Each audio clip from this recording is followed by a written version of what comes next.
বর্তমান সরকারের কাছে আবরার ফাহাদ হত্যার বিচার দাবি করেছেন আবরারের বাবা মোহাম্মদ বরকতুল্লাহ। সেই সাথে বিচার নিশ্চিতে তার সহপাঠীদের সাহায্য চান তিনি। সোমবার রাজধানী পলাশী মোড়ে আবরার ফাহাদের স্মৃতি সংসদ আয়োজিত স্মরণসভা ও আগ্রাসন বিরোধী ৮ স্তম্ভ পুনর্নির্মাণ শীর্ষক অনুষ্ঠানে এমন দাবি জানান তিনি।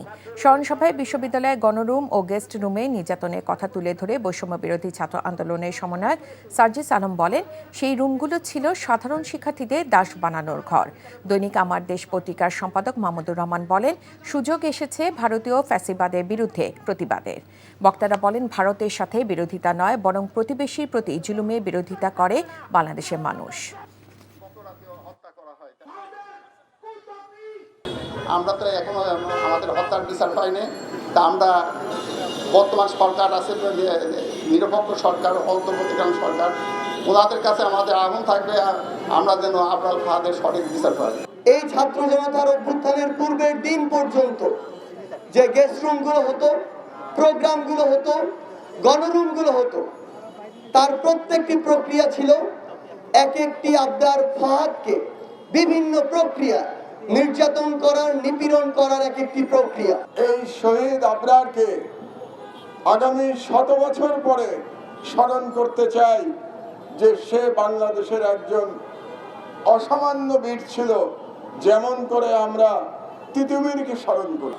আমাদের একটা বিরাট সুযোগ এসছে ভারতীয় আধিপত্যবাদের বিরুদ্ধে জয়লাভ করবার জন্য। তারা তাদের লড়াইতে প্রথম ধাপ অতিক্রম করেছে, অর্থাৎ হাসিনার ফ্যাসিবাদের পতন হয়েছে। টাকা চুরির জন্য যদি আমার গলায় জুতার মালা পরাইতে হয়, তাহলে আমার শালীর সাথে প্রতারণা করার জন্য তোর ফাঁসি হবে। দুলা ভাই, আপনার তো ঘর জামাই বইলা একটা পরিচয় আছে, আমার তো তাও নাই।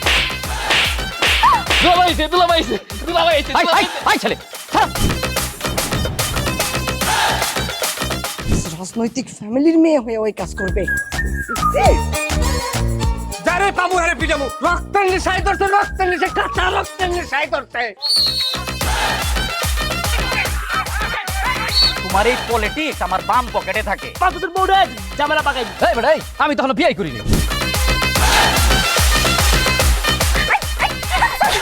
দুইটার আমি গুলি করে মারু।